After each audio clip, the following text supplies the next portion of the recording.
વિદ્યાર્થી મિત્રો, ત્રીજા પ્રકરણમાં આગળ વધીએ તો મુદ્દા નંબર ડી છે ઇલેક્ટ્રોન પ્રાપ્તિ એન્થાલ્પી. પરંતુ મિત્રો, ઇલેક્ટ્રોન પ્રાપ્તિ એન્થાલ્પી શું છે તે સમજતા પહેલા ફરી વખત આયનીકરણ એન્થાલ્પી નું ટૂંકમાં રિવિઝન કરી લઈએ. તો જુઓ મિત્રો, આયનીકરણ એન્થાલ્પી અને ઇલેક્ટ્રોન પ્રાપ્તિ એન્થાલ્પી તે બંનેને ખરેખર એક સાથે સમજવા પડતા હોય છે તો વધુ મજા આવે. હવે તે સમજતા પહેલા પણ અને આયનીકરણ એન્થાલ્પીનું રિવિઝન કરતા પહેલા પણ એક બાબતની સ્પષ્ટતા કરવા માંગુ છું કે કોઈ પણ પ્રક્રિયા હોય, જ્યારે પ્રક્રિયા થાય ત્યારે ઉષ્મા ઉર્જાના ફેરફાર થતા હોય છે અને ઉષ્મા ઉર્જાના ફેરફારની દ્રષ્ટિએ પ્રક્રિયા બે પ્રકારની હોય છે. એક છે ઉષ્મા શોષક પ્રક્રિયા અને બીજી છે તે છે ઉષ્મા ક્ષેપક પ્રક્રિયા.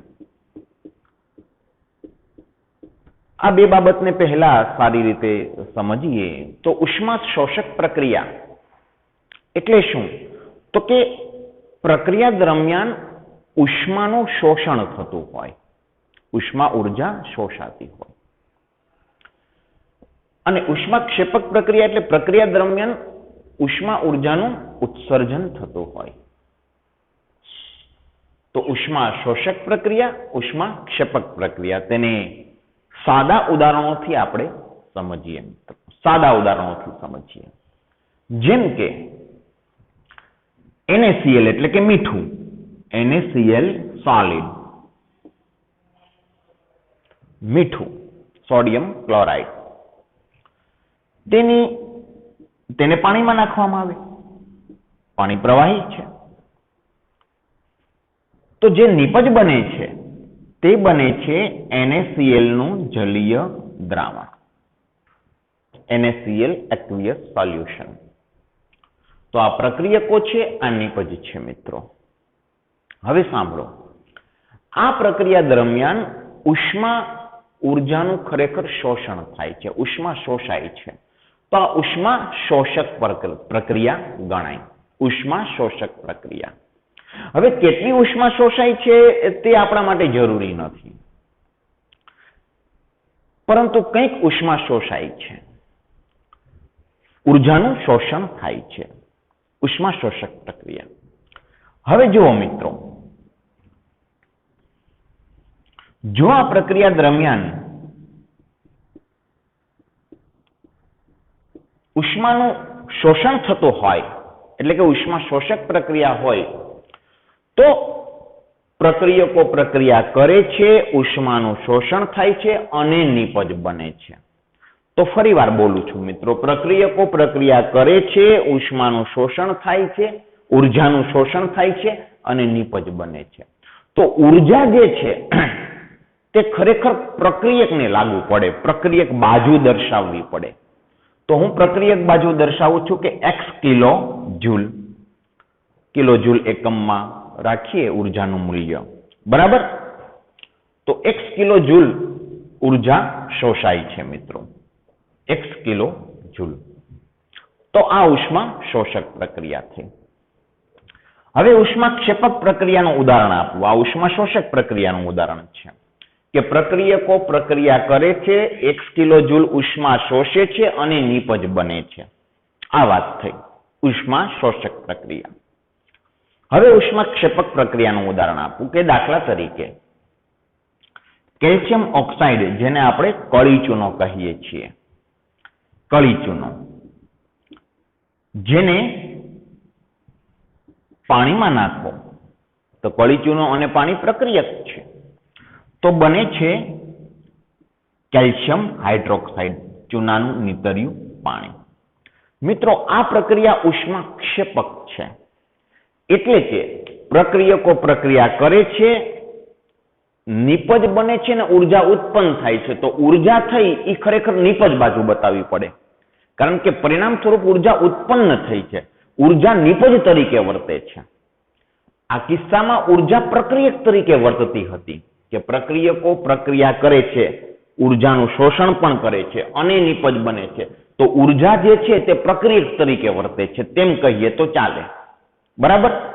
અને અહીં કેલ્શિયમ ઓક્સાઇડ પ્લસ પાણી, કેલ્શિયમ હાઇડ્રોક્સાઇડ નિપજ બને છે અને ઉર્જા ઉત્પન્ન થાય છે. તો ઉર્જા પણ મારે નિપજ બાજુ દર્શાવવી પડે. ઉર્જા નિપજ તરીકે ઉત્પન્ન થાય છે.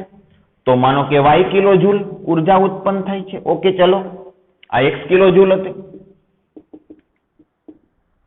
ક્લિયર? તો આ ઉષ્મા શોષક પ્રક્રિયા, આ ઉષ્મા ક્ષેપક પ્રક્રિયા. તમને એમ થાય કે આ વાત અહીં કેમ આવી? તો આગળ સમજીએ છીએ. હવે જુઓ, આ જ પ્રક્રિયા છે મિત્રો કે NaCl વત્તા H2O વત્તા x કિલો જૂલ ઉર્જા અને પરિણામ સ્વરૂપ બને છે NaCl નું જલીય દ્રાવણ. આ જ પ્રક્રિયાને તમે બીજી રીતે પણ દર્શાવી શકો. કઈ રીતે? તો કે NaCl solid plus H2O liquid શું આપે છે? તો કે NaCl નું જલીય દ્રાવણ.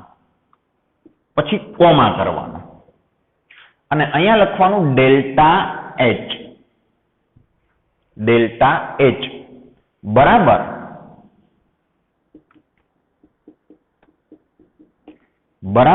ડેલ્ટા H બરાબર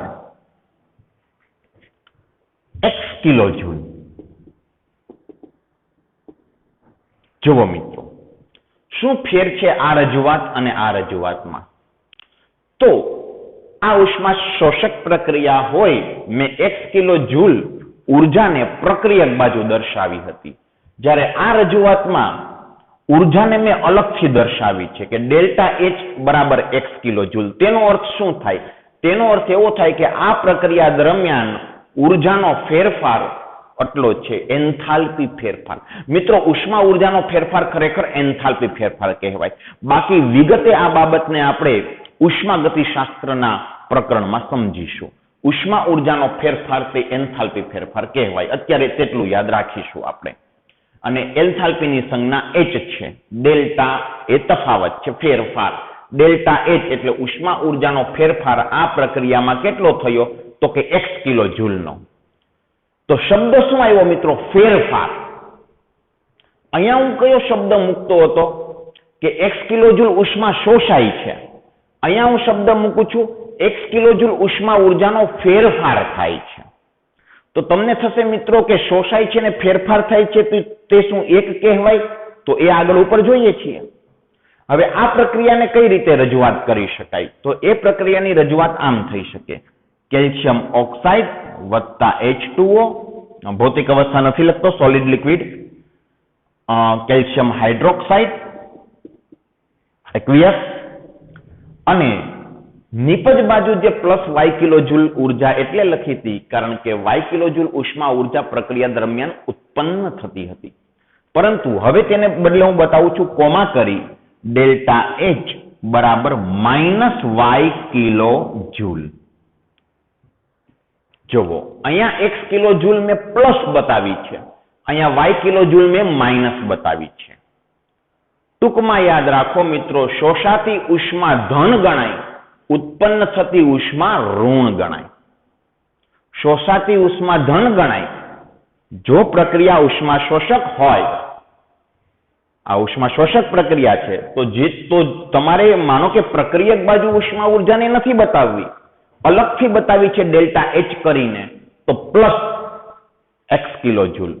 અને ઉષ્મા ક્ષેપક પ્રક્રિયા હોય, ઉષ્મા ઉર્જા ઉત્પન્ન થતી હોય તો માઇનસ કરીને બતાવવાની છે, ઋણ.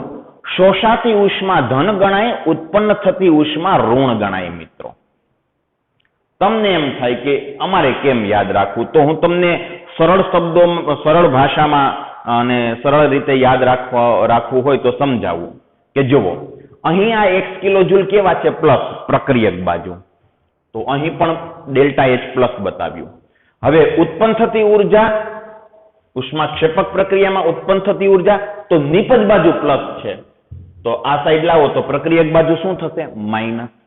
બરાબરની આ બાજુ આવે તો પ્લસ નું માઇનસ થાય ને, ગણિતનો નિયમ.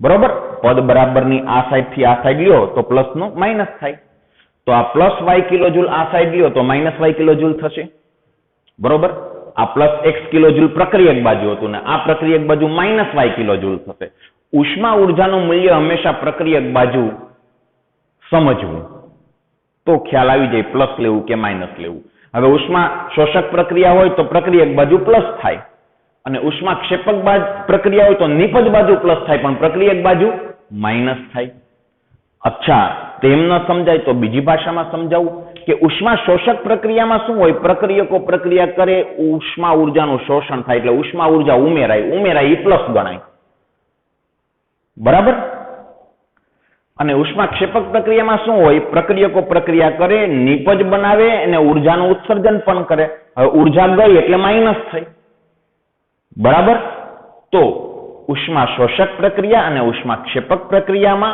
उष्मा ऊर्जानुं मूल्य डेल्टा एच एटले के एन्थाल्पी फेरफार तरीके दर्शाववामां आवे छे अने उष्मा शोषक प्रक्रिया होय तो प्लस अने उष्मा क्षेपक प्रक्रिया होय तो ते मूल्यने ऋण गणवामां आवे छे तो आ बाबतनी एक स्पष्टता हवे आपणे मूळ वात पर आवीए के आयनीकरण एन्थाल्पीनी आपणे वात आगला लेक्चरमां करी हती तेनुं जरा टूंकमां रिविजन करी लईए ए जरूरी एटले छे कारण के आयनीकरण एन्थाल्पी ने इलेक्ट्रॉन प्राप्ति एन्थाल्पी बंनेने साथे जो समजवामां आवे तो वधु समजण सारी रीते केळवाय तो आयनीकरण एन्थाल्पीनुं थोडुं रिविजन करूं छुं चालो ओके आयनीकरण एटले शुं तो के वायु स्वरूप तटस्थ 1 मोल परमाणुमांथी 1 मोल इलेक्ट्रॉन दूर करवा आपवी पड़ती न्यूनतम ऊर्जा ने आयनीकरण एन्थाल्पी कहेवाय जे उष्मा ऊर्जा स्वरूपे होय छे तो आयनीकरण एन्थाल्पी कहेवाय दाखला तरीके लिथियम वायु स्वरूप 1 मोल लिथियम ना परमाणु एटले केटला परमाणु 6.022 गुणिया 10⁻23 1 मोल परमाणु हवे आ जे लिथियम छे तो तेना केंद्रमा 3 प्रोटोन छे पहली कक्षा में 2 इलेक्ट्रॉन छे अने बीजी कक्षा में 1 इलेक्ट्रॉन छे आ इलेक्ट्रॉन केंद्र साथे आकर्षायेलो होवानो ते स्वाभाविक वस्तु छे हवे सांभळो के आ जे लिथियमनो बीजी कक्षानो इलेक्ट्रॉन छे तेने दूर करवानो छे तो केंद्र साथेनुं आकर्षण तोड़वुं पड़शे अने आ आकर्षण जो तोड़शो तो आयनीकरण थशे तो आ आकर्षण तोड़वा माटे शुं करवुं पड़े उष्मा ऊर्जा आपवी पड़े एटले आ प्रक्रिया उष्मा शोषक प्रक्रिया थई उष्मा शोषक प्रक्रिया थई के लिथियम चोक्कस उष्मा ऊर्जा शोषे पछी आ इलेक्ट्रॉन मुक्त थशे आ बंधन तूटशे अने लिथियम Li+ आयन में परिवर्तित थशे अने इलेक्ट्रॉन मुक्त करशे तो ए वखते डेल्टा एच बराबर लिथियमनी आयनीकरण एन्थाल्पीनुं साचुं मूल्य 520 किलो जूल प्रति मोल हतुं परंतु हूँ अत्यारे मात्र अज्ञात आंकड़ा राखुं छुं x किलो जूल प्रति मोल मित्रों आटला किलो जूल प्रति मोल अर्थघटन करो आयनीकरण एन्थाल्पी लिथियमनी केटली छे तो के x किलो जूल प्रति मोल खास साचो आंकड़ो 520 किलो जूल प्रति मोल छे तमे जाणो छो आनो अर्थ एवो थाय के प्रति मोल लिथियम वायु स्वरूप प्रति मोल वायु स्वरूप लिथियम परमाणु नी बाह्यतम कक्षानो इलेक्ट्रॉन के जे पाछो धरावस्थामां छे मित्रों धरावस्था एटले के पहली कक्षा थाय एवुं जरूरी नथी आ इलेक्ट्रॉन नी धरावस्था बीजी कक्षा थाय उत्तेजित थाय तो त्रीजी कक्षा तो ई उत्तेजित अवस्था कहेवाय तो वायु स्वरूप तटस्थ 1 मोल परमाणुना बाह्यतम कक्षानो जे इलेक्ट्रॉन छे तेने मुक्त करवा माटे x किलोजूल ऊर्जा आपवी पड़ी एटले लिथियमनी आयनीकरण एन्थाल्पी x किलोजूल प्रति मोल क्लियर बीजी वस्तु के लिथियम छे तेना करता बेरिलियम केंद्र में 4 प्रोटोन પહેલી કક્ષામાં 2 ઇલેક્ટ્રોન, બીજી કક્ષામાં 2 ઇલેક્ટ્રોન. આપણે જાણીએ છીએ કે લિથિયમ કરતા બેરિલિયમની ત્રિજ્યા નાની હોય અને ત્રિજ્યા જો નાની હોય તો લિથિયમનો ઇલેક્ટ્રોન કેન્દ્ર સાથે જે આકર્ષણ પામેલો છે ને બેરિલિયમનો ઇલેક્ટ્રોન કેન્દ્ર સાથે આકર્ષણ પામેલો છે, કોણ વધુ આકર્ષણ પામેલો હશે? બેરિલિયમનો ઇલેક્ટ્રોન. સ્વાભાવિક વસ્તુ છે. તો લિથિયમનો ઇલેક્ટ્રોન દૂર કરવા માટે જે ઉર્જા આપવી પડે તેના કરતા સ્વાભાવિક છે કે આ બંધન તોડવા વધુ ઉર્જા આપવી પડશે. બેરિલિયમની બાહ્યતમ કક્ષા અને કેન્દ્ર વચ્ચેના આકર્ષણને તોડવા વધુ ઉર્જા આપવી પડશે આ ઇલેક્ટ્રોનને દૂર કરવા. તો બેરિલિયમની આયનીકરણ એન્થાલ્પી લિથિયમ કરતા વધુ હશે તે સ્વાભાવિક છે. તો બેરિલિયમ ક્લિયર. બેરિલિયમ છે એ 1 ઇલેક્ટ્રોન ગુમાવી Be+ બને તો જે ઉષ્મા ઉર્જાનો ફેરફાર છે તે લિથિયમ કરતા સ્વાભાવિકપણે વધુ હોવાનો. માનો કે y કિલોજૂલ પ્રતિ મોલ. y કિલોજૂલ પ્રતિ મોલ. અને સ્વાભાવિક છે કે x કરતા y આંકડો મોટો જ હોવાનો છે. આપણે અગાઉ ચર્ચા કરી ચૂક્યા છીએ કે લિથિયમ કરતા બેરિલિયમની આયનીકરણ એન્થાલ્પી વધારે છે. મિત્રો, હવે જ્યારે શબ્દ વાપરવામાં આવે આયનીકરણ એન્થાલ્પી ત્યારે તમારે હંમેશા પ્રથમ આયનીકરણ એન્થાલ્પી છે તેમ જ સમજવું. દ્વિતીય કે તૃતીય આયનીકરણ એન્થાલ્પી જો ચોખવટ કરી હોય તો જ સમજવાનું. અન્યથા માત્ર જો શબ્દ વાપરવામાં આવે આયનીકરણ એન્થાલ્પી કોઈ પણ તત્વની તો તમારે પ્રથમ આયનીકરણ એન્થાલ્પીની ચર્ચા થાય છે તેમ જ સમજવાનું છે. ક્લિયર. હવે વાત કરું કે બેરિલિયમનો જે બીજી કક્ષાનો આ ઇલેક્ટ્રોન છે તેને દૂર કરવા ચોક્કસ ઉર્જા આપવી પડે. હવે માનો કે 1 ઇલેક્ટ્રોન તો દૂર થઈ ગયો, તો હવે આ બેરિલિયમ નથી, Be+1 આયન છે. સ્વાભાવિક છે કે બેરિલિયમ કરતા Be+1 આયનની ત્રિજ્યા પાછી નાની હોય. તટસ્થ પરમાણુ ધન આયનની ત્રિજ્યા તેના જનક પરમાણુ કરતા ઓછી હોય. તો બેરિલિયમ પરમાણુ કરતા Be+ આયનની ત્રિજ્યા નાની હોય, કારણ કે દેખીતી વસ્તુ છે, હવે ધનભાર વધી ચૂક્યો છે. પહેલા 4 પ્રોટોન ને 4 ઇલેક્ટ્રોન હતા, હવે 4 પ્રોટોન અને 3 જ ઇલેક્ટ્રોન છે. તો અસરકારક કેન્દ્રીય ધનભાર વધી ગયો તો ત્રિજ્યા ઘટશે. આ ઇલેક્ટ્રોન પહેલા કરતા હવે નજીક જશે અને તેના કારણે હવે જો આ બીજો ઇલેક્ટ્રોન મુક્ત કરવો હશે તો આ પહેલા ઇલેક્ટ્રોન મુક્ત કરવા જે ઉર્જા આપવી પડી તેના કરતા તો વધુ જ આપવી પડશે. દેખીતી વાત છે. ભલે ને બીજી કક્ષાનો ઇલેક્ટ્રોન છે તો પણ પહેલો ઇલેક્ટ્રોન દૂર થયો તે પણ બીજી કક્ષાનો જ હતો, આ ઇલેક્ટ્રોન દૂર થશે તે પણ બીજી કક્ષાનો છે, છતાંય પહેલા ઇલેક્ટ્રોન દૂર કરવા આપવી પડતી ઉર્જા કરતા બીજા ઇલેક્ટ્રોન દૂર કરવા આપવી પડતી ઉર્જા વધારે હશે. કહેવાનો અર્થ છે પ્રથમ આયનીકરણ એન્થાલ્પી કરતા દ્વિતીય આયનીકરણ એન્થાલ્પીનું મૂલ્ય વધારે હશે. તો બેરિલિયમ પ્લસ માંથી જો હજુ 1 ઇલેક્ટ્રોન દૂર કરી અને બેરિલિયમ +2 બનાવવું હોય તો આપવી પડતી ઉર્જા Z કિલોજૂલ પ્રતિ મોલ હોય તો સ્વાભાવિક છે કે y કરતા Z નું મૂલ્ય વધારે હશે. બરાબર. વળી આપણે આવર્તમાં આગળ વધતા આયનીકરણ એન્થાલ્પીમાં વધારો થાય છે તે પ્રથમ આયનીકરણ એન્થાલ્પીની વાત હતી. ચોખવટ ના કરી હોય તો શું સમજવાનું છે? પ્રથમ આયનીકરણ એન્થાલ્પી. બરાબર. આવર્તમાં આગળ વધતા આયનીકરણ એન્થાલ્પી વધતી હતી, સામાન્ય રીતે વધે છે. લિથિયમથી નિયોન તરફ જતા આયનીકરણ એન્થાલ્પી વધવી જોઈએ કારણ કે ત્રિજ્યા ઘટે છે. ત્રિજ્યા આવર્તમાં આગળ વધતા ત્રિજ્યા ઘટે, આયનીકરણ એન્થાલ્પી વધે. પરંતુ બે જગ્યાએ અપવાદ હતા મિત્રો. બેરિલિયમ પછી બોરોનની ત્રિજ્યા નાની છે, છતાંય આયનીકરણ એન્થાલ્પી બોરોનની વધુ હોવાના બદલે ઓછી હતી બેરિલિયમ કરતા. શા માટે?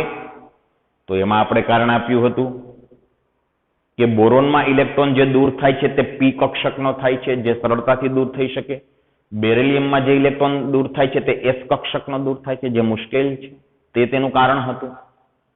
અને બીજો અપવાદ હતો નાઇટ્રોજન અને ઓક્સિજનમાં, કે નાઇટ્રોજન કરતા ઓક્સિજનની ત્રિજ્યા નાની છે, છતાંય ઓક્સિજનની પ્રથમ આયનીકરણ એન્થાલ્પી નું મૂલ્ય નાઇટ્રોજન કરતા વધુ હોવું જોઈએ, તેના બદલે ઓછું હતું. શા માટે? કારણ કે ઓક્સિજનમાં જે ઇલેક્ટ્રોન દૂર થાય છે તે 2p નો યુગ્મીકૃત પૈકીનો ઇલેક્ટ્રોન દૂર થાય છે કે જે ઇલેક્ટ્રોનને અન્ય ઇલેક્ટ્રોન પ્રત્યે અપાકર્ષણ હતું, તેથી તે સરળતાથી દૂર થતો હતો ઓક્સિજનમાં. જ્યારે નાઇટ્રોજન જે છે તો નાઇટ્રોજનમાં અયુગ્મિત ઇલેક્ટ્રોન દૂર થાય છે, જે અન્ય સાથે અપાકર્ષણ નહોતો અનુભવતો, તો તે મુશ્કેલીથી દૂર થતો હતો. તો આ વાત કરી હતી આપણે. સમૂહમાં તો કોઈ અપવાદ નહોતો, સમૂહમાં નીચે ઉતરો, ત્રિજ્યા વધે, સ્ક્રીનિંગ અસર વધે અને તેના કારણે આયનીકરણ એન્થાલ્પીનું મૂલ્ય ઘટતું હતું. બરાબર. તો આ ટૂંકમાં આપણે આયનીકરણ એન્થાલ્પીને ફરી વખત યાદ કરી. હવે બીજી વસ્તુ, આયનીકરણ એન્થાલ્પીની જે સંજ્ઞા છે, દાખલા તરીકે લિથિયમ છે, તેની આયનીકરણ એન્થાલ્પી છે તેને આમ દર્શાવાય કે ચલો લિથિયમ આ પ્રક્રિયા છે, લિથિયમનું આયનીકરણ થવું, લિથિયમ Li+ વત્તા ઇલેક્ટ્રોન. બરાબર. પછી આમ લખે ડેલ્ટા H I, અથવા ઘણી વખત IE પણ લખે છે, આવું પણ લખે delta H IE equal to તો કે 520 કિલો જૂલ પ્રતિ મોલ. 520 કિલો જૂલ પ્રતિ મોલ. I એટલે આયોનાઇઝેશન એન્થાલ્પી. બરાબર. હવે આપણે સમજવાનું છે ઇલેક્ટ્રોન પ્રાપ્તિ એન્થાલ્પી. ઇલેક્ટ્રોન પ્રાપ્તિ એન્થાલ્પી એટલે ઇલેક્ટ્રોન ગેઇન એન્થાલ્પી. તો તેની સંજ્ઞા આપણે આમ આપીશું delta H Eg electron gain, આ IE આયોનાઇઝેશન એન્થાલ્પી. ઘણી વખત ખાલી I કરે અથવા IE કરે. અને delta H Eg electron gain enthalpy, electron પ્રાપ્તિ એન્થાલ્પી. હવે શબ્દ મિત્રો સ્વયં સ્પષ્ટ છે કે કોઈ પણ તત્વ ઇલેક્ટ્રોન પ્રાપ્ત કરે ત્યારે થતો એન્થાલ્પીનો ફેરફાર આમાં સમજવાનો હશે. બરાબર ને? શબ્દ પોતે સ્વયં સ્પષ્ટ છે મિત્રો. તો જોઈએ ઇલેક્ટ્રોન પ્રાપ્તિ એન્થાલ્પી.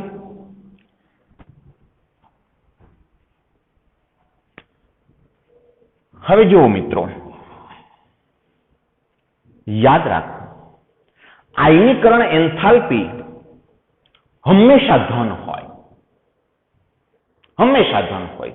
કારણ કે કોઈ પણ તટસ્થ પરમાણુમાંથી તમારે ઇલેક્ટ્રોન મુક્ત કરવો હોય બાહ્યતમ કક્ષાનો, તો એનું કેન્દ્ર સાથે આકર્ષણ તોડવું જ પડે ને તેમાં ઉર્જા આપવી જ પડે. એટલે આયનીકરણ એન્થાલ્પી હંમેશા ધન હોય.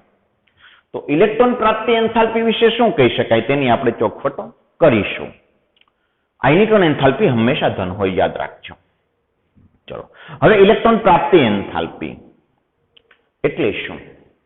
તો ઇલેક્ટ્રોન પ્રાપ્ત કરવાની વાત છે. આમ સામાન્ય રીતે આપણી સમજ એવી છે કે અધાતુ તત્વ ઇલેક્ટ્રોન મેળવે તો આપણે અધાતુ તત્વની વાત કરીએ. દાખલા તરીકે બીજા આવર્તના તત્વની વાત કરીએ, lithium, beryllium, boron, carbon, nitrogen, oxygen, fluorine. નિયોનની વાત એટલે નથી કરતો કારણ કે નિયોન આમ જોવા જાવ તો એ નિષ્ક્રિય વાયુ છે, એટલે ઇલેક્ટ્રોન મેળવવો કે ગુમાવવો તેના માટે એ નથી ઇલેક્ટ્રોન મેળવવાની વૃત્તિ ધરાવતો, નથી ઇલેક્ટ્રોન ગુમાવવાની વૃત્તિ ધરાવતો. તે આપણી સાદી સમજણ છે. છતાંય આપણે જોયું હતું કે નિયોનનું આયનીકરણ કરવું હોય તો પુષ્કળ ઉર્જા આપો તો આયનીકરણ થાય છે, પાછું નથી થતું એવું નથી. બરાબર. પરંતુ નિયોનની આયનીકરણ એન્થાલ્પી ખૂબ જ ઊંચી હતી, તે આપણે જોયું હતું. સારું, તો હું ફ્લોરિનની વાત કરું છું. ફ્લોરિન ઇલેક્ટ્રોન મેળવે આપણે જાણીએ છીએ. જુઓ, ફ્લોરિન છે એ નિયોનને બાદ કરતા બીજા આવર્તમાં સૌથી નાની ત્રિજ્યા ધરાવતું તત્વ છે. ઓકે. તો ફ્લોરિન છે તેના કેન્દ્રમાં 9 પ્રોટોન છે. 9 પ્રોટોન. પહેલી કક્ષામાં 2 ઇલેક્ટ્રોન અને બીજી કક્ષામાં 7 ઇલેક્ટ્રોન છે. 1 2 3 4 5 6 અને 7 ઇલેક્ટ્રોન છે. ઓકે. અને ઓક્સિજનની જરા વાત કરી લઈએ આપણે કે ઓક્સિજન કે જેના કેન્દ્રમાં 8 પ્રોટોન છે, પહેલી કક્ષામાં 2 ઇલેક્ટ્રોન છે, બીજી કક્ષામાં 6 ઇલેક્ટ્રોન છે. અને ઓક્સિજનની ત્રિજ્યા મોટી છે ફ્લોરિન કરતા. બરાબર. આ આપણે જાણીએ છીએ. હવે વાત છે ઇલેક્ટ્રોન પ્રાપ્ત કરવાની મિત્રો. ઇલેક્ટ્રોન મેળવવાની. એટલે કે ફ્લોરિન જો કોકનો ઇલેક્ટ્રોન મેળવે, વાયુ સ્વરૂપ તટસ્થ 1 મોલ પરમાણુ ફ્લોરિનના 1 મોલ ઇલેક્ટ્રોન મેળવે અને 1 મોલ ફ્લોરાઇડ આયન બને,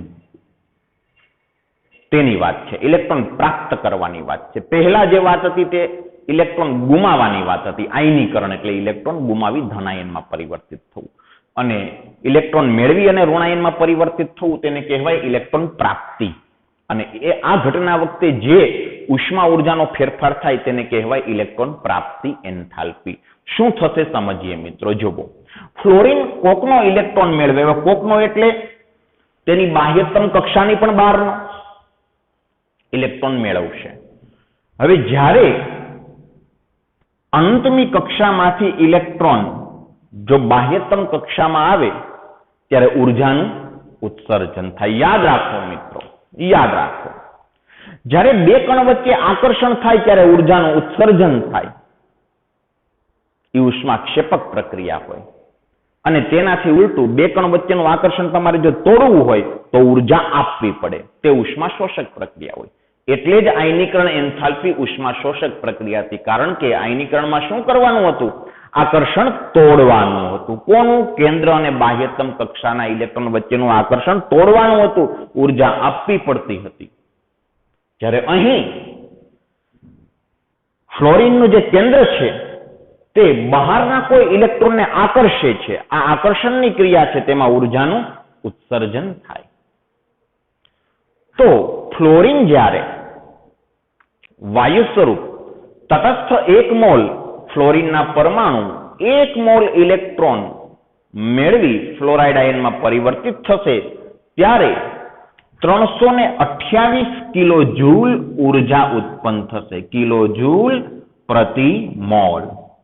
આને કહેવાય ડેલ્ટા એચ ઈજી બરાબર -328 કિલો જૂલ પ્રતિ મોલ. માઇનસ શા માટે મિત્રો?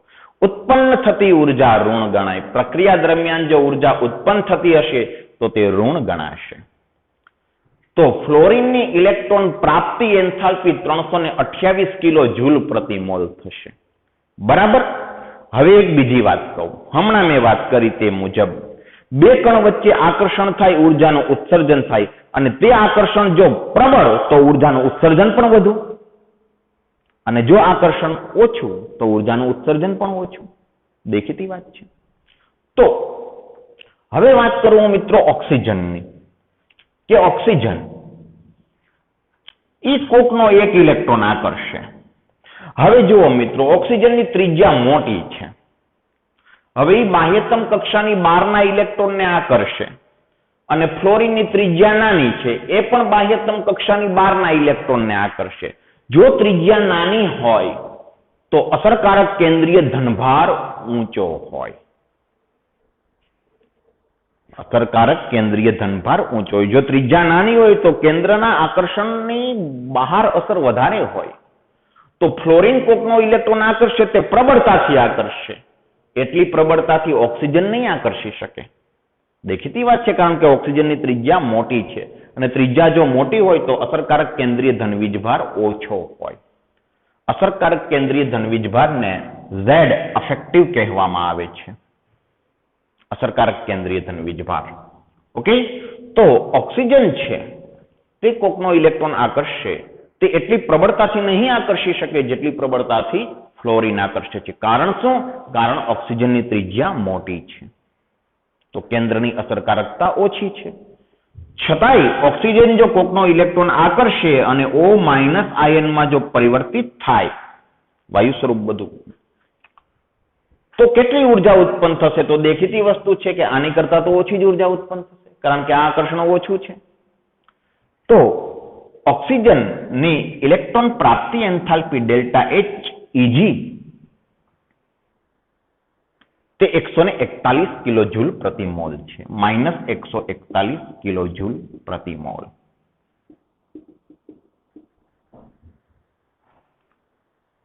આ સંબંધ સમજવાનો છે મિત્રો, કે હવે તમે આવી રીતે ઊંધા ચાલતા આવો, ઉલટા, તો શું થાય? જુઓ, ફ્લોરિનની ઇલેક્ટ્રોન પ્રાપ્તિ એન્થાલ્પી વધુ ઋણ છે, ઓક્સિજનની ઇલેક્ટ્રોન પ્રાપ્તિ એન્થાલ્પી ઓછી ઋણ છે, કારણ કે ત્રિજ્યા મોટી. તો ઓક્સિજન કરતા નાઇટ્રોજનની ત્રિજ્યા મોટી છે, તો એનાથી ઓછી ઋણ હોવાની. કાર્બનની તેનાથી ઓછી ઋણ હોવાની, બોરોનની તેનાથી ઓછી ઋણ, બેરિલિયમની તેનાથી ઓછી ઋણ અને લિથિયમની તેનાથી પણ ઓછી ઋણ હોવાની. કારણ કે લિથિયમની ત્રિજ્યા તો બહુ મોટી છે. બીજા આવર્તમાં સૌથી મોટી ત્રિજ્યા લિથિયમની છે. તો એમ કરતા લિથિયમની ઇલેક્ટ્રોન પ્રાપ્તિ એન્થાલ્પી છે માત્ર 60 કિલોજૂલ પ્રતિ મોલ. કિલોજૂલ પ્રતિ મોલ. લિથિયમની ઇલેક્ટ્રોન પ્રાપ્તિ એન્થાલ્પી -60 કિલોજૂલ પ્રતિ મોલ છે. એટલે કે વાયુ સ્વરૂપ લિથિયમ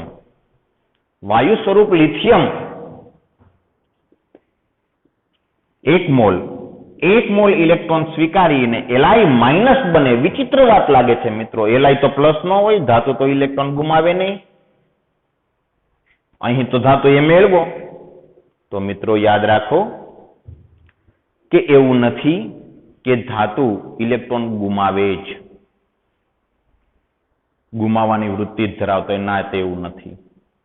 કોઈ પણ તત્વ ઇલેક્ટ્રોન મેળવીને અષ્ટક પૂરું કરવાનો પ્રયત્ન કરતા હોય છે. પરંતુ હવે લિથિયમને જો ઇલેક્ટ્રોન મેળવીને અષ્ટક પૂરું કરવું હોય તો 7 ઇલેક્ટ્રોન મેળવવા પડે. તેનું કેન્દ્ર એટલું તો પ્રબળ નથી કે 7 ઇલેક્ટ્રોન મેળવી શકે. એટલે 1 ઇલેક્ટ્રોન ગુમાવી હિલિયમ જેવી રચના બનાવે છે. બાકી લિથિયમની પણ ઇલેક્ટ્રોન મેળવવાની વૃત્તિ તો છે, ઓછી તો ઓછી છે તો ખરી જ. તો લિથિયમ આ ઘટનામાં લિથિયમ વાયુ સ્વરૂપ 1 મોલ લિથિયમના પરમાણુ, તટસ્થ પરમાણુ જ્યારે 1 મોલ ઇલેક્ટ્રોન સ્વીકારીને Li માઇનસ બનાવશે વાયુ સ્વરૂપ, તો 60 કિલોજૂલ ઉર્જા ઉત્પન્ન થશે. 60 કિલોજૂલ. ક્લિયર? તો આવર્તમાં આગળ વધતા ત્રિજ્યા ઘટે અને ઇલેક્ટ્રોન પ્રાપ્તિ એન્થાલ્પીનું મૂલ્ય વધુ ને વધુ ઋણ મળે. નોંધ કરો કે આવર્તમાં આગળ વધતા ત્રિજ્યા ઘટે અને ઇલેક્ટ્રોન પ્રાપ્તિ એન્થાલ્પીનું મૂલ્ય વધુ ને વધુ ઋણ મળતું જાય. દાખલા તરીકે લિથિયમ છે તેનું -60 કિલોજૂલ છે. પછી બેરિલિયમનું તેનાથી વધુ ઋણ હશે, બોરોનનું તેનાથી વધુ, કાર્બન તેનાથી વધુ ઋણ, એમ કરતા ફ્લોરિનનું સૌથી વધુ ઋણ. બરાબર? ક્લિયર? કારણ કે આવર્તમાં આગળ વધતા ત્રિજ્યા ઘટે એટલે અસરકારક કેન્દ્રીય ધનભાર વધે, ઇલેક્ટ્રોન પ્રાપ્ત કરવાની ક્ષમતા વધે અને એ રીતે લિથિયમથી ફ્લોરિન તરફ જતા ઇલેક્ટ્રોન પ્રાપ્ત કરવાની આ જે ક્ષમતા છે તે વધતી જતી હોવાના કારણે ઇલેક્ટ્રોન પ્રાપ્તિ એન્થાલ્પીનું મૂલ્ય વધુ ને વધુ ઋણ મળતું જાય. ક્લિયર? ફ્લોરિન ખૂબ પ્રબળતાથી કોકનો ઇલેક્ટ્રોન આકર્ષે. જેટલી પ્રબળતાથી ઇલેક્ટ્રોન આકર્ષે એટલી વધુ ઉર્જા ઉત્પન્ન થાય. આ વસ્તુ. હવે તમને પ્રશ્ન થશે કે ભાઈ ફ્લોરિન કરતા તો નિયોનની ત્રિજ્યા નાની છે, તો નિયોન જે છે તેની ઇલેક્ટ્રોન પ્રાપ્તિ એન્થાલ્પી ફ્લોરિન કરતાંય વધુ ઋણ હોવી જોઈએ. પરંતુ ના મિત્રો, નિયોનને ઇલેક્ટ્રોન મેળવવો જ નથી. શું કામ નથી મેળવવો? કારણ કે તેની ઇલેક્ટ્રોન રચના ઓલરેડી સમૃદ્ધ ઇલેક્ટ્રોન રચના છે, સ્થાયી ઇલેક્ટ્રોન રચના છે. હવે નિયોનની ઇલેક્ટ્રોન રચના સમૃદ્ધ છે. હવે જો નિયોન કોકનો 1 ઇલેક્ટ્રોન મેળવે તો એમાં અસ્થાયી પણ આવે ઉલટાનું. શા માટે અસ્થાયી બનવા પ્રયત્ન કરે ભાઈ? જગતમાં કોઈ પણ કણ સ્થાયી બનવા પ્રયત્ન કરે છે. તો નિયોન શા માટે અસ્થાયી બને? એટલે કે નિયોન ઇલેક્ટ્રોન મેળવવા માંગતો નથી. તો તમે કહેશો કે નિયોન ઇલેક્ટ્રોન મેળવવા માંગતો નથી, તો પછી છતાંય એમાં ઇલેક્ટ્રોન આપણે દાખલ કરવો છે. હવે જુઓ મિત્રો, આ લિથિયમથી માંડીને ફ્લોરિન સુધીના તમામ તત્વો ઇલેક્ટ્રોન મેળવવા માંગતા હતા. એટલે કે ઇલેક્ટ્રોનને આકર્ષતા હતા કોકના. એના કારણે તેની ઇલેક્ટ્રોન પ્રાપ્તિ એન્થાલ્પી ઋણ હતી. અને કોકનો ઇલેક્ટ્રોન આકર્ષે ત્યારે ઉર્જા ઉત્પન્ન થાય. હવે નિયોનની જો હું વાત કરું તો નિયોનનું ઓલરેડી અષ્ટક પૂર્ણ છે. એટલે કોઈનો ઇલેક્ટ્રોન મેળવવા માંગતો નથી. અને જો કદાચ એમાં ઇલેક્ટ્રોન દાખલ કરવો હોય તો પરાણે દાખલ કરવો પડે, કારણ કે એને જોતો તો નથી. અને જે કામ પરાણે કરાવવું પડે તેમાં શું કરવું પડે? ઉર્જા આપવી પડે. અમારે તમને પરાણે ભણાવવા હોય તો બળ કરવું પડે, ઉર્જા આપવી પડે, લ્યો ભણો, ધક્કો મારવો પડે, બરાબર ને? તો નિયોનને ઇલેક્ટ્રોન જોતો જ નથી, છતાંય જો દાખલ કરીને તેને ઋણાયનમાં પરિવર્તિત કરવો હોય એની માઇનસ, વાયુ સ્વરૂપ, તટસ્થ, 1 મોલ, એ બધું કોમન છે, તો ઉર્જા આપવી પડે ને આપવી પડતી ઉર્જા એટલે ઉષ્મા શોષક પ્રક્રિયા થઈ, તો એ ઉર્જા કેવી ગણાય? ધન ગણાય. તો ઉષ્મા શોષા છે, આ પ્રક્રિયામાં ઉષ્મા શોષાય અને તો થશે ડેલ્ટા એચ બરાબર ધન 116 કિલો જૂલ પ્રતિ મોલ. 116 કિલો જૂલ પ્રતિ મોલ ધન મિત્રો, ધન, ઋણ નહીં. તો નિયોનની ઇલેક્ટ્રોન પ્રાપ્તિ એન્થાલ્પી ધન છે. આ બાબત નોંધનીય છે મિત્રો. તમામ નિષ્ક્રિય વાયુ છે તેની ઇલેક્ટ્રોન પ્રાપ્તિ એન્થાલ્પી ધન હોય છે, કારણ કે તેને ઇલેક્ટ્રોન જોતા જ નથી. તમારે પરાણે દાખલ કરવા છે તો ઉર્જા આપવી પડે, દેખીતી વાત છે. કારણ શું મિત્રો? કારણ એ છે કે લિથિયમ થી લઈ અને ફ્લોરિન સુધીના તત્વોમાં જે ઇલેક્ટ્રોન દાખલ થતો હતો તે બાહ્યતમ કક્ષામાં થતો હતો, અને નિયોનમાં જે ઇલેક્ટ્રોન દાખલ થશે તે ક્યાં થશે? બાહ્યતમ કક્ષાની બહારની કક્ષામાં, ત્રીજી કક્ષામાં. કારણ કે નિયોનની બાહ્યતમ કક્ષામાં જગ્યા જ ક્યાં છે? જગ્યા જ નથી. તેની ઇલેક્ટ્રોન રચના સમૃદ્ધ છે અને તેથી તેની ઇલેક્ટ્રોન પ્રાપ્તિ એન્થાલ્પી ધન હશે. બરાબર? તો હવે યાદ રાખો મિત્રો, આયનીકરણ એન્થાલ્પી ગમે તે તત્વોની ધન હોય, ધાતુ, અધાતુ, અર્ધધાતુ, નિષ્ક્રિય વાયુ, તમામની ધન. પરંતુ ઇલેક્ટ્રોન પ્રાપ્તિ એન્થાલ્પી ધન પણ હોઈ શકે અને ઋણ પણ હોઈ શકે. ધન કોની હોય? તો કે મહદ અંશે નિષ્ક્રિય વાયુઓની ધન હોય, બાકીના તમામ તત્વોની ઇલેક્ટ્રોન પ્રાપ્તિ એન્થાલ્પી ઋણ હોય. ક્લિયર? હવે તો નિષ્ક્રિય વાયુની હવે આપણે વાત નહીં કરવું. ઇલેક્ટ્રોન પ્રાપ્તિ એન્થાલ્પીમાં હું જ્યારે વાત કરું કે આવર્તમાં, તો તમારે નિષ્ક્રિય વાયુને બાદ કરી નાખવાના, કારણ કે તે વિરોધી છે. તેની ઇલેક્ટ્રોન પ્રાપ્તિ એન્થાલ્પી ખરેખર ધન છે. તો ચલો આવર્તમાં આગળ વધતા ત્રિજ્યા ઘટે આયનીકરણ એન્થાલ્પી વધે. વધતી હતી ને? હા, બે જગ્યાએ અપવાદ હતા, વધતી હતી, સામાન્ય ક્રમ. પરંતુ ઇલેક્ટ્રોન પ્રાપ્તિ એન્થાલ્પી તો એના માટે એવું બોલાય વધુ ઋણ મળે. આવર્તમાં આગળ વધતા ત્રિજ્યા ઘટે અને ઇલેક્ટ્રોન પ્રાપ્તિ એન્થાલ્પી વધુ ઋણ મળે. લિથિયમની -60 કિલો જૂલ અને ફ્લોરિનની કેટલી હતી? -328 કિલો જૂલ. વધુ ઋણ મળે. બરાબર? હવે વાત કરીએ સમૂહની મિત્રો. તો લિથિયમ, સોડિયમ, પોટેશિયમ, અનુક્રમે રૂબિડિયમ, સીઝિયમ, ફ્રાન્સિયમ. તો જુઓ, લિથિયમનું કદ નાનું છે, સમૂહમાં નીચે ઉતરો, પરમાણુનું કદ વધે, અને પરમાણુનું કદ વધે તો કેન્દ્રનું બહાર આકર્ષણ ઘટવાનું છે, દેખીતી વાત છે.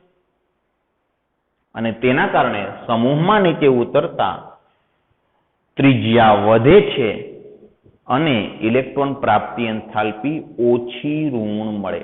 આવર્તમાં આગળ વધો તો વધુ ઋણ મળે, સમૂહમાં નીચે ઉતરો તો ઓછી ઋણ મળે. જેમ કે લિથિયમની છે -60 કિલો જૂલ પ્રતિ મોલ, સોડિયમની છે -53 કિલો જૂલ પ્રતિ મોલ ઇલેક્ટ્રોન પ્રાપ્તિ એન્થાલ્પી, પોટેશિયમની છે -48 કિલો જૂલ પ્રતિ મોલ, તેમ ધીમે ધીમે ઘટતી જાય. રૂબિડિયમની -47 છે અને સીઝિયમની -46 છે.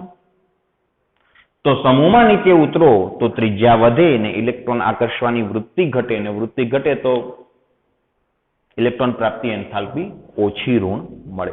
આવર્તમાં આગળ વધતા ત્રિજ્યા ઘટે છે તો ઇલેક્ટ્રોન પ્રાપ્તિ એન્થાલ્પી વધુ ઋણ મળે.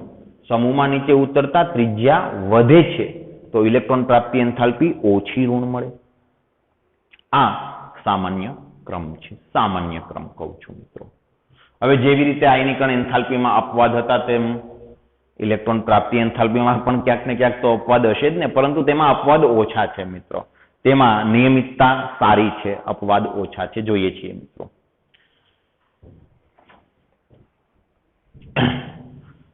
જુઓ, હું તમને વાત કરું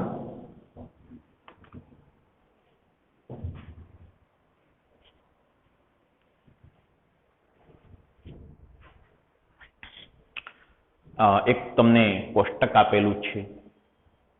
તે કોષ્ટકની જ આપણે ચર્ચા કરી નાખીએ તો બેટર છે કે ઇલેક્ટ્રોન પ્રાપ્તિ એન્થાલ્પી અમુક સમૂહની તમને બતાવેલી છે. સમૂહ 1. સમૂહ 1 માં હાઇડ્રોજન, જુઓ મિત્રો, સમૂહ 1 માં હાઇડ્રોજન આપ્યો છે.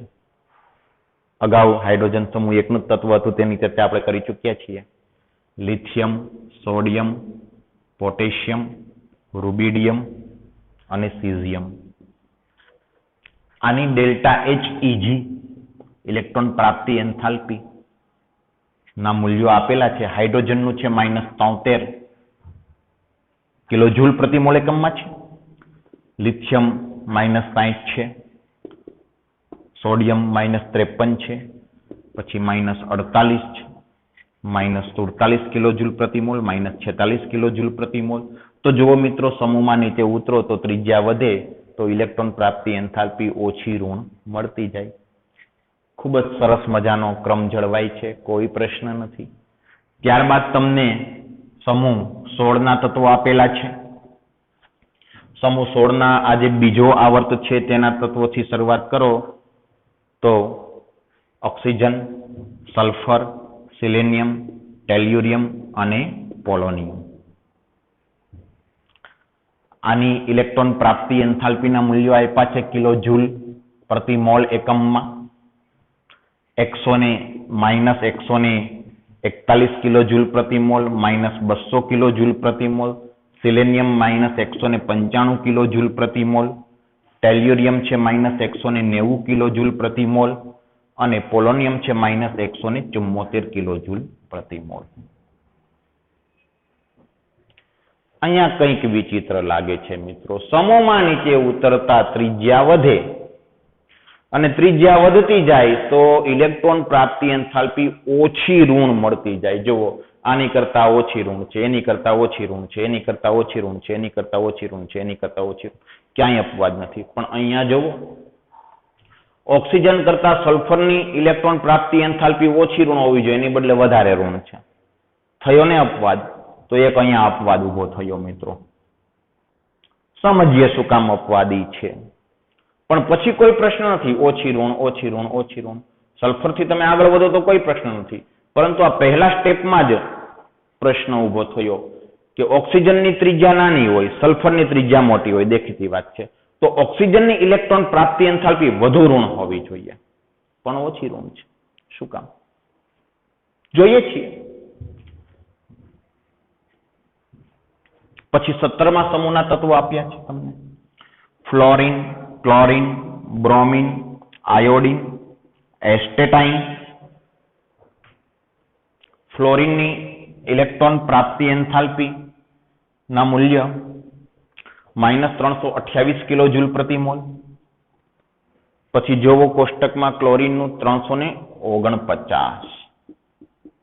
અહીંયા પણ કાંઈક અપવાદ જણાય છે મિત્રો. ફ્લોરિન કરતા ક્લોરિનની ત્રિજ્યા મોટી હોય, ફ્લોરિનની ત્રિજ્યા નાની હોય તો ફ્લોરિનની ઇલેક્ટ્રોન આકર્ષવાની વૃત્તિ વધારે હોવી જોઈએ, તેની ઇલેક્ટ્રોન પ્રાપ્તિ એન્થાલ્પી વધુ ઋણ હોવી જોઈએ, એની બદલે ઓછી ઋણ છે, ક્લોરિનની વધારે છે. અહીંયા પણ અપવાદ છે. શું કામ જોઈશું આપણે? શું કામ જોઈશું? આગળ વધીએ. 325 કોઈ પ્રશ્ન નથી, ઓછી છે અગાઉ કરતા. સમૂહમાં નીચે ઉતરો, ઓછી ઋણ મળતી જવી જોઈએ. -295 કિલોજૂલ પ્રતિ મોલ અને -270 કિલોજૂલ પ્રતિ મોલ. પછી કોઈ પ્રશ્ન નથી. પ્રશ્ન પેલા બે તત્વોમાં જ છે. તો આપણે સૌપ્રથમ ફ્લોરિન અને ક્લોરિન વચ્ચેના અપવાદને સમજીએ મિત્રો. ખૂબ બરાબર ધ્યાન રાખજો, અગત્યનો મુદ્દો છે. જુઓ, ફ્લોરિન કોકનો ઇલેક્ટ્રોન આકર્ષે અને ફ્લોરાઇડ આયન બને તે વખતે ઉત્પન્ન થતી ઉર્જા -328 કિલોજૂલ પ્રતિ મોલ છે. અને ક્લોરિન કોકનો ઇલેક્ટ્રોન આકર્ષે વાયુ સ્વરૂપ તટસ્થ 1 મોલ અને 1 મોલ ક્લોરાઇડ આયન બને તો આ પ્રક્રિયા દરમિયાન ઉત્પન્ન થતી ઉર્જા -349 કિલોજૂલ પ્રતિ મોલ છે. હવે જુઓ મિત્રો, કદ કોનું નાનું? તો કે ફ્લોરિનનું નાનું. તો અસરકારક કેન્દ્રીય ધન વીજભાર કોનો વધુ હોવો જોઈએ? ફ્લોરિનનો વધુ હોવો જોઈએ. અને છે જ, એમાંય કોઈ શંકા નથી. તો ફ્લોરિન કોકનો ઇલેક્ટ્રોન આકર્ષે અને ક્લોરિન કોકનો ઇલેક્ટ્રોન આકર્ષે. કોણ પ્રબળતાથી આકર્ષે? ફ્લોરિન જ આકર્ષે. તેમાંય કોઈ શંકા નથી. ફ્લોરિન મિત્રો આખા આવર્ત કોષ્ટકમાં સૌથી પ્રબળ અધાતુ તત્વ છે. સૌથી પ્રબળ અધાતુ તત્વ. જો મિત્રો, આવર્તમાં આગળ વધો, ત્રિજ્યા ઘટે.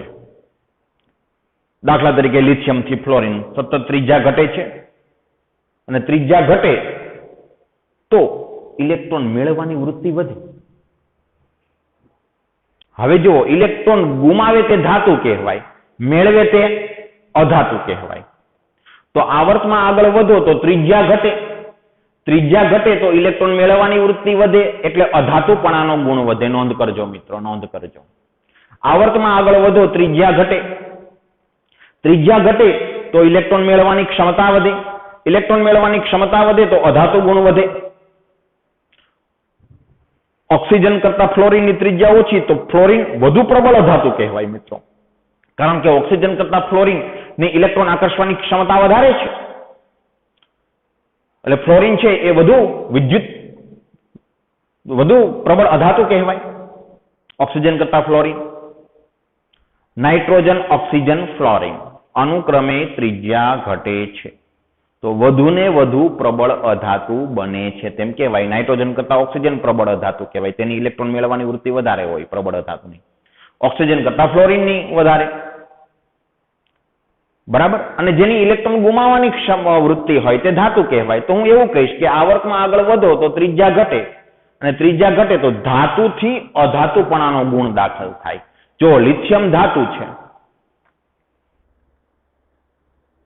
અને ફ્લોરિન અધાતુ છે, તેના વિશે આગળ વધુ સ્પષ્ટતા આપણે કરીશું.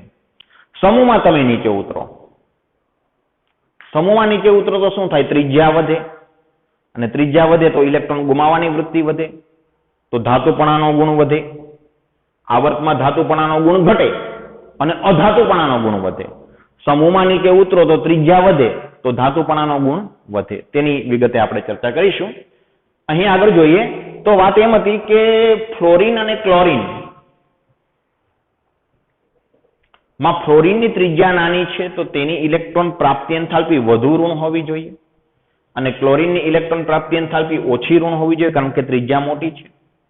કોણ ઇલેક્ટ્રોનને સારી રીતે આકર્ષી શકે? ફ્લોરિન આકર્ષી શકે, દેખીતી વાત છે, અને આકર્ષિત છે. તો કેમ એની ઇલેક્ટ્રોન પ્રાપ્તિ એન્થાલ્પી ઓછી ઋણ છે? તો તેનું કારણ કહું મિત્રો. જુઓ, ફ્લોરિન છે તેની બાહ્યતમ કક્ષા બીજી કક્ષા છે. ફ્લોરિન કેન્દ્રમાં 9 પ્રોટોન, પહેલી કક્ષામાં 2 ઇલેક્ટ્રોન, બીજી કક્ષામાં 7 ઇલેક્ટ્રોન. અને જો ક્લોરિનની વાત કરું તો કેન્દ્રમાં 17 પ્રોટોન, પહેલી કક્ષામાં 2 ઇલેક્ટ્રોન, બીજી કક્ષામાં 8 ઇલેક્ટ્રોન અને ત્રીજી કક્ષામાં 7 ઇલેક્ટ્રોન. હવે જુઓ, ફ્લોરિન સારી રીતે ઇલેક્ટ્રોન આકર્ષે કે ક્લોરિન? તો તેની ચર્ચા કરીએ તો ત્રિજ્યા ફ્લોરિનની નાની છે તો તે કોકનો ઇલેક્ટ્રોન પ્રબળતાથી આકર્ષી શકવો જોઈએ. અહીં ત્રિજ્યા મોટી છે તો એટલો બધો આકર્ષણ ન હોવું જોઈએ. બરાબર ને? તો તમે કહેશો કે ખાલી ત્રિજ્યા જોવાની, કેન્દ્રીય ધન વીજભાર નહીં જોવાનો, આમાં તો 9 છે અને આમાં તો 17 છે. તો મિત્રો, કેન્દ્રીય ધનભાર જોવો હોય તો પછી સ્ક્રીનિંગ અસર ન જોવી પડે કે ફ્લોરિનમાં સ્ક્રીનિંગ અસર માત્ર 2 ઇલેક્ટ્રોનની છે, શિલ્ડિંગ અસર, જ્યારે ફ્લોરિનમાં અને ક્લોરિનમાં સ્ક્રીનિંગ અસર 8 ને 2 10 ઇલેક્ટ્રોનની છે. સ્ક્રીનિંગ અસર તો કેન્દ્રીય ધનભાર વધારે છે તો સ્ક્રીનિંગ અસર એ વધારે છે, અને સ્ક્રીનિંગ અસર વધારે હશે તો કેન્દ્ર અને બાહ્યતમ કક્ષાના ઇલેક્ટ્રોનનું આકર્ષણ ઓછું હશે, તો ત્રિજ્યા મોટી હશે, અસરકારક કેન્દ્રીય ધનભાર ઘટ્યો. શિલ્ડિંગ અસર શું કરે છે? તો કે કેન્દ્રીય ધનભારની અસરકારકતા ઘટાડે છે. તો તે દ્રષ્ટિએ ફ્લોરિન જ કોકનો ઇલેક્ટ્રોન પ્રબળતાથી આકર્ષવો જોઈએ. સમૂહમાં નીચે ઉતરો તો શિલ્ડિંગ અસર વધે છે, ધનભાર વધે છે તે મુજબ. તો ફ્લોરિન જ કોકનો ઇલેક્ટ્રોન પ્રબળતાથી આકર્ષવો જોઈએ અને આ આકર્ષણ દરમિયાન જે ઉર્જા ઉત્પન્ન થાય તે વધુ થવી જોઈએ. ક્લોરિન કોકનો ઇલેક્ટ્રોન આકર્ષણે જે ઉર્જા ઉત્પન્ન થાય તેની કરતા અહીં વધુ ઉર્જા ઉત્પન્ન થવી જોઈએ. તેની બદલે શું કામ ઓછી ઉત્પન્ન થાય છે? તો તેનું કારણ છે કે આ ઇલેક્ટ્રોન જ્યારે આકર્ષાશે પછી ક્યાં આવશે? બીજી કક્ષામાં. ત્યાં ઓલરેડી 7 ઇલેક્ટ્રોન છે અને હવે 8મો ઇલેક્ટ્રોન આવશે એટલે ઇલેક્ટ્રોન વચ્ચે શું થશે? અપાકર્ષણ. અને તેના કારણે જે ઉર્જા વધુ ઉત્પન્ન થતી હતી તે વધુ નહીં થાય, ઓછી થશે. કારણ કે આકર્ષણના કારણે ઉર્જા ઉત્પન્ન થાય તો અપાકર્ષણના કારણે ઉર્જા પછી શોષાય છે, એટલે સરવાળે ઓછી ઉત્પન્ન થાય છે. જ્યારે તો તમે કહેશો કે તો ક્લોરીનમાં એવું નહીં થાય કે ક્લોરીનની બાહ્યતમ કક્ષામાં 7 ઇલેક્ટ્રોન છે, હવે 1 ઇલેક્ટ્રોન નવો આવશે તો ત્યાં 8 ઇલેક્ટ્રોન થશે, પણ તે ત્રીજી કક્ષા છે મિત્રો. ત્રીજી કક્ષાનો જે વિસ્તાર છે તે મોટો હોય, તેથી ઇલેક્ટ્રોન વચ્ચે નહિવત અપાકર્ષણ થાય.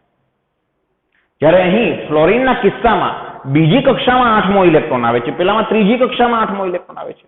એટલે ફ્લોરિનના કિસ્સામાં ઇલેક્ટ્રોન વચ્ચેના અપાકર્ષણના કારણે ઇલેક્ટ્રોન પ્રાપ્તિ એન્થાલ્પી વધુ ઋણ હોવાની બદલે ઓછી ઋણ હોય છે. આ તેનું કારણ છે મિત્રો. બાકી એવું નથી કે ફ્લોરિનની ઇલેક્ટ્રોન આકર્ષવાની તાકાત ઓછી છે. જરાય ફ્લોરિન જ પ્રબળ ધાતુ છે, નો ડાઉટ, પણ પ્રબળ ધાતુ હોવા છતાંય તેની ઇલેક્ટ્રોન પ્રાપ્તિ એન્થાલ્પી વધુ ઋણ હોવાના બદલે ઓછી ઋણ છે. ક્લિયર? હવે તે જ કિસ્સો અહીં ઓક્સિજન અને સલ્ફરને લાગુ પડે છે. ઓક્સિજનની ત્રિજ્યા નાની છે તો તેની ઇલેક્ટ્રોન પ્રાપ્તિ એન્થાલ્પી વધુ ઋણ હોવી જોઈએ. સલ્ફરની ઓછી ઋણ હોવી જોઈએ. તેની બદલે ઓક્સિજનની ઓછી ઋણ છે. શું કામ? તો કે ઓક્સિજનની બીજી કક્ષામાં 6 ઇલેક્ટ્રોન હતા, ત્યાં 7મો આવશે, હવે અપાકર્ષણ થશે. જ્યારે સલ્ફરની ત્રીજી કક્ષામાં 6 ઇલેક્ટ્રોન હતા, ત્યાં 7મો આવશે તો નહિવત અપાકર્ષણ થશે. તો એ અપાકર્ષણના કારણે ઓક્સિજન અને ફ્લોરિનની ઇલેક્ટ્રોન પ્રાપ્તિ એન્થાલ્પી અનુક્રમે સલ્ફર અને ક્લોરીન કરતા વધુ ઋણ હોવાના બદલે ઓછી ઋણ છે. આ અપવાદનું તે કારણ છે, ઇલેક્ટ્રોનના અપાકર્ષણો. ક્લિયર? તો આ વાત ઇલેક્ટ્રોન પ્રાપ્તિ એન્થાલ્પીની આપણે કરી. હવે એક જનરલ ચર્ચા કરી લઈએ મિત્રો. અને હા, ત્યારબાદ તમને કોષ્ટકમાં નિષ્ક્રિય વાયુની પણ ઇલેક્ટ્રોન પ્રાપ્તિ એન્થાલ્પી આપી છે. જે બધી ધન છે તેની આપણે ચર્ચા કરવાની જરૂર નથી. અગાઉ મેં વાત કરી દીધી છે તમને કે નિષ્ક્રિય વાયુ ઇલેક્ટ્રોન મેળવવા માંગતા નથી, તેમાં બળપૂર્વક ઇલેક્ટ્રોન દાખલ કરો તો ઋણાયન બને, તો એ કિસ્સામાં તો ઉર્જા આપવી પડે, અને ઉર્જા આપવી પડે તો ઉષ્મા શોષક પ્રક્રિયા ગણાય, એટલે કે ધન હોય ઇલેક્ટ્રોન પ્રાપ્તિ એન્થાલ્પી નિષ્ક્રિય વાયુની. તો આગળ હવે થોડી મિત્રો જનરલ ચર્ચા કરવાની થાય છે.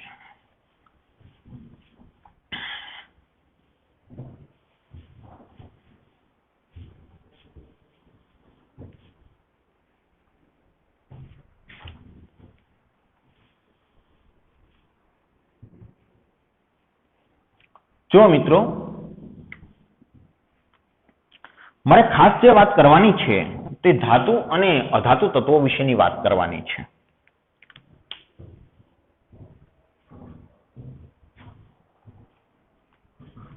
સામાન્ય રીતે ધાતુ તત્વ કોને કહેવાય? એમ તો કે એવા તત્વો કે જે ઇલેક્ટ્રોન ગુમાવવાની વૃત્તિ ધરાવતા હોય, જે સરળતાથી ઇલેક્ટ્રોન ગુમાવતા હોય તેને ધાતુ તત્વો કહેવાય. જેમ કે લિથિયમ, સોડિયમ, પોટેશિયમ, આ બધા, મેગ્નેશિયમ, કેલ્શિયમ, આ બધા ઇલેક્ટ્રોન ગુમાવી ધનાયનમાં પરિવર્તિત થાય છે, તો તેને ધાતુ તત્વો કહેવાય. અને અધાતુ તત્વો કોને કહેવાય? જે ઇલેક્ટ્રોન મેળવી અને ઋણાયનમાં પરિવર્તિત થતા હોય. આ આપણી એક સાદી સમજ છે મિત્રો, સાદી સમજ છે એમ હું કહું છું, વ્યાખ્યા છે એમ નથી કહેતો. કે અધાતુ તત્વો કોને કહેવાય? તો જે ઇલેક્ટ્રોન મેળવી અને ઋણાયનમાં પરિવર્તિત થતા હોય છે. હવે વાત કરીએ આપણે દાખલા તરીકે સોડિયમ અને મેગ્નેશિયમની. આની કમ્પેરિઝન કરવી છે મિત્રો. આ બંનેની કમ્પેરિઝન હું એટલે કરું છું કારણ કે એક જ આવર્તના તત્વો છે, મારે એક આવર્તની કમ્પેરિઝન કરવી છે. સોડિયમ, મેગ્નેશિયમ અને એલ્યુમિનિયમ આ ત્રીજા આવર્તના તત્વો છે, બરાબર ને? ઓકે. પછી આપણે સમૂહના તત્વોની પણ કમ્પેરિઝન કરીશું, કોઈ ચિંતા નથી. ચલો અહીંયા ધ્યાન રાખો. સોડિયમ, મેગ્નેશિયમ અને એલ્યુમિનિયમ. સોડિયમની ઇલેક્ટ્રોન રચના શું છે? સાદી ઇલેક્ટ્રોન રચનાને યાદ કરો તો કે 281, તેની બાહ્યતમ કક્ષામાં 1 ઇલેક્ટ્રોન છે. આની 282, આની 283. આ મસ્ત સાદી ઇલેક્ટ્રોન રચના ઉપરથી સમજાય જાય એટલે લખી છે. બાકી હવે તો આપણે કક્ષકની ઇલેક્ટ્રોન રચના, ખરેખર ઇલેક્ટ્રોન રચના એટલે તે જ, હવે આ તો જૂની વાત થઈ ગઈ છે. અને ઇલેક્ટ્રોન રચના શું હોય તો કે neon 3s1, neon core 3s1, neon core 3s2, neon core 3s2, 3p1. Okay, ચાલો. હવે સોડિયમ છે તે આપણે જાણીએ છીએ કે ખરેખર 1 ઇલેક્ટ્રોન ગુમાવે અને એને પ્લસ આયન બનાવે. મેગ્નેશિયમ ખરેખર 2 ઇલેક્ટ્રોન ગુમાવે અને Mg+2 આયન બનાવે. અને એલ્યુમિનિયમ છે તે 3 ઇલેક્ટ્રોન ગુમાવે, Al+3 આયન બનાવે. બરાબર ને? આ આપણે જાણીએ છીએ. અને ઇલેક્ટ્રોન ગુમાવે તેને ધાતુ તત્વ કહેવાય. હવે મારે વાત કરવી છે પ્રબળ ધાતુ અને નિર્બળ ધાતુ વિશે.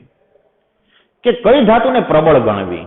તો તમે કહેશો કે આ ત્રણમાં એલ્યુમિનિયમ પ્રબળ ગણાશે કારણ કે 3 ઇલેક્ટ્રોન ગુમાવે છે. ના મિત્રો, તત્વ કેટલા ઇલેક્ટ્રોન ગુમાવે છે તે અગત્યનું નથી, કેટલી સરળતાથી ગુમાવે છે તે અગત્યનું છે. ફરીવાર કહું છું કે ધાતુ તત્વોની આપણે પ્રબળતાની વાત કરી રહ્યા છીએ કે કયું ધાતુ તત્વ પ્રબળ ગણાશે, તો તે તમારે ગુમાવાતા ઇલેક્ટ્રોનની સંખ્યા પરથી નક્કી નથી કરવાનું કે આ પ્રબળ ધાતુ ગણાય. કે એલ્યુમિનિયમ 3 ઇલેક્ટ્રોન ગુમાવે છે તો સૌથી પ્રબળ ધાતુ? ના. પ્રબળ ધાતુ કોને કહેવાય? તો કે જે ધાતુ સરળતાથી ઇલેક્ટ્રોન ગુમાવે તેને પ્રબળ ધાતુ કહેવાય. તો સૌથી સરળતાથી ઇલેક્ટ્રોન ગુમાવશે મિત્રો સોડિયમ. શું કામ? કારણ કે સોડિયમની આયનીકરણ એન્થાલ્પી છે એ મેગ્નેશિયમ ને એલ્યુમિનિયમ કરતા ઓછી છે. યાદ કરો આયનીકરણ એન્થાલ્પી, કે આવર્તમાં આગળ વધતા ત્રિજ્યા ઘટે, આયનીકરણ એન્થાલ્પી વધે. તો સૌથી ઓછી આયનીકરણ એન્થાલ્પી કોની હશે? સોડિયમની. આમ તો તમામ આવર્તમાં, યાદ રાખો મિત્રો, તમામ આવર્તમાં પહેલા સમૂહના જે તત્વો છે તે સૌથી મોટી ત્રિજ્યા ધરાવતા તત્વો છે અને પહેલા સમૂહના તત્વોની આયનીકરણ એન્થાલ્પી તમામ આવર્તમાં ઓછી હશે. સૌથી પહેલા સમૂહના તત્વોની આયનીકરણ એન્થાલ્પી સૌથી ઓછી હશે. એટલે સરળતાથી ઇલેક્ટ્રોન ગુમાવશે. અને જે સરળતાથી ઇલેક્ટ્રોન ગુમાવે ને તેને પ્રબળ ધાતુ કહેવાય. વધારે ઇલેક્ટ્રોન ગુમાવે તેને પ્રબળ ના કહેવાય, સરળતાથી ગુમાવે. એટલે કે જેની આયનીકરણ એન્થાલ્પી ઓછી હશે તે પ્રબળ ધાતુ ગણાશે. જો સોડિયમ કરતા મેગ્નેશિયમની ત્રિજ્યા નાની, મેગ્નેશિયમ કરતા એલ્યુમિનિયમની ત્રિજ્યા નાની, બરોબર, ત્રિજ્યા નાની હોય તો ઇલેક્ટ્રોન ગુમાવે, ભલે 3 ગુમાવે પણ મુશ્કેલીથી ગુમાવે છે, સરળતાથી નહીં. સોડિયમ ભલે 1 જ ગુમાવે છે ઇલેક્ટ્રોન પણ ખૂબ સરળતાથી ગુમાવે છે. સોડિયમ પ્રબળ ધાતુ ગણાશે. એનો અર્થ શું થયો? તો કે આખા આવર્ત કોષ્ટકમાં જે પહેલા સમૂહના તત્વો છે, lithium, sodium, potassium, rubidium, caesium, francium, તે પોતપોતાના આવર્તના સૌથી મોટી ત્રિજ્યા ધરાવતા તત્વો છે અને તે સૌથી પ્રબળ ધાતુ તત્વો ગણાશે. ક્લિયર? આગળ વાત કરું મિત્રો અધાતુ તત્વની. તો આ ત્રીજા આવર્તમાં આગળ વધીએ આપણે, શું વાંધો છે? તો જુઓ, sodium, magnesium, aluminium, silicon, phosphorus, sulphur, chlorine, argon તો નિષ્ક્રિય છે તો વાત નહીં કરીએ. ઓકે, તો ક્લોરીન કેટલા ઇલેક્ટ્રોન મેળવે મિત્રો? 1 ઇલેક્ટ્રોન, કારણ કે અષ્ટકમાં 1 જ ઘટે છે, Cl- બનાવે. સલ્ફર 2 ઇલેક્ટ્રોન મેળવે, ફોસ્ફરસ 3 ઇલેક્ટ્રોન મેળવે. બરાબર ને? P- આવું આપણે લખ્યું હતું બેઝિકમાં કે Cl- હોય, S-2 હોય, P-3 હોય. તો ભાઈ ક્લોરીન 1 ઇલેક્ટ્રોન મેળવે, સલ્ફર 2 મેળવે, ફોસ્ફરસ 3 મેળવે અને ઇલેક્ટ્રોન મેળવે તે અધાતુ. પણ કોણ પ્રબળ અધાતુ? તો તમે કહેશો ફોસ્ફરસ પ્રબળ અધાતુ આ 3માં, કારણ કે 3 ઇલેક્ટ્રોન મેળવે. ના મિત્રો, કેટલા ઇલેક્ટ્રોન મેળવે તે જરૂરી નથી, કેટલી પ્રબળતાથી મેળવે તે જરૂરી છે. ઇલેક્ટ્રોન મેળવવાની વૃત્તિ કોની પ્રબળ છે તે પ્રબળ અધાતુ કહેવાય. તો હવે જુઓ, ફોસ્ફરસ, સલ્ફર ને ક્લોરીનમાં કોની ત્રિજ્યા નાની? ક્લોરીનની. તો ક્લોરીનની ભલે 1 જ ઇલેક્ટ્રોન મેળવે પણ ખૂબ પ્રબળતાથી મેળવે એટલે ક્લોરીન પ્રબળ અધાતુ થશે. બીજા આવર્તમાં તો કે ફ્લોરિન પ્રબળ અધાતુ થશે, બરાબર ને? હે, બીજા આવર્તમાં લિથિયમ પ્રબળ ધાતુ, ફ્લોરિન પ્રબળ અધાતુ. ત્રીજા આવર્તમાં સોડિયમ પ્રબળ ધાતુ, ક્લોરીન પ્રબળ અધાતુ. ચોથા આવર્તમાં પોટેશિયમ પ્રબળ ધાતુ, બ્રોમિન પ્રબળ અધાતુ. આવર્તમાં આગળ વધો, ત્રિજ્યા ઘટે, અને ત્રિજ્યા ઘટે તો ધાતુપણાની વૃત્તિ ઘટે ને અધાતુપણાની વૃત્તિ વધે. આવર્તમાં આગળ વધતા ત્રિજ્યા ઘટે, અને ત્રિજ્યા ઘટે તો ઇલેક્ટ્રોન ગુમાવવાની વૃત્તિ ઘટે ને મેળવવાની વૃત્તિ વધે. એટલે કે પ્રબળ ધાતુથી પ્રબળ અધાતુ તરફ તમે જાઓ. તો આનો અર્થ શું થયો મિત્રો? આનો અર્થ એ થયો કે 17મા સમૂહના તત્વો તમામ આવર્તમાં સૌથી પ્રબળ અધાતુ તત્વો થયા. 17મા સમૂહના તત્વો તમામ આવર્તના સૌથી નાની ત્રિજ્યા ધરાવતા અધાતુ તત્વો છે. તો સૌથી પ્રબળ અધાતુ તત્વો તો 17મા સમૂહના તત્વો થયા. હવે 17મા સમૂહના તત્વો જો સૌથી પ્રબળ અધાતુ તત્વો હોય, બીજા આવર્તનું સૌથી પ્રબળ અધાતુ તો કે ફ્લોરિન, ત્રીજા આવર્તનું સૌથી પ્રબળ અધાતુ તો કે ક્લોરીન, ચોથા આવર્તનું બ્રોમિન, અનુક્રમે આયોડીન, એસ્ટેટાઇન. તો આ બધા સૌથી પ્રબળ અધાતુ તત્વો થયા. પોતપોતાના આવર્તના કહું છું. હવે અંદરો અંદર કમ્પેરિઝન કરો. હવે આ બધામાં સૌથી પ્રબળ અધાતુ કોણ? એટલે કે ફ્લોરિન, ક્લોરીન, બ્રોમિન, આયોડીન, એસ્ટેટાઇનમાં સૌથી પ્રબળ અધાતુ કોણ? તો કે આ બધામાં કોની ત્રિજ્યા નાની છે? ફ્લોરિનની. તો ફ્લોરિન સૌથી પ્રબળ અધાતુ થયું. તો પછી થયું ને આખા આવર્ત કોષ્ટકમાં ફ્લોરિન સૌથી પ્રબળ અધાતુ તત્વ થયું. સૌથી પ્રબળ અધાતુ તત્વ ફ્લોરિન છે. તો તમને એમ થાય તો બીજા નંબરે ક્લોરીન ને, ત્રીજા નંબરે બ્રોમિન ને, ચોથા નંબરે આયોડીન હશે. ના, એવું નથી પાછું. એ આગળ ઉપર આપણે જોઈએ છીએ. પરંતુ આખા આવર્ત કોષ્ટકમાં ફ્લોરિન સૌથી પ્રબળ અધાતુ તત્વ છે. ફ્લોરિન ની ઇલેક્ટ્રોન મેળવવાની ક્ષમતા ગજબની વધારે છે. બીજા શબ્દોમાં કહું તો ફ્લોરિન કોઈ પણ તત્વ આગળથી ઇલેક્ટ્રોન આંચકી લે. ફ્લોરિન કોઈ પણ તત્વ પાસેથી ઇલેક્ટ્રોન લઈ શકે છે. એટલી ગજબની તેની તાકાત છે ઇલેક્ટ્રોન મેળવવાની. સૌથી પ્રબળ અધાતુ તત્વ છે. હવે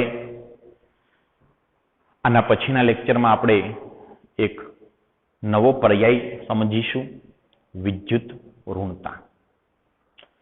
અને વિદ્યુત ઋણતા આમ જોવો તો હવે આ પ્રકરણનો છેલ્લો જ પર્યાય છે. પછી જે પરચુરણ વાતો કરી છે તેના વિશે થોડી ચર્ચા કરીશું. આભાર.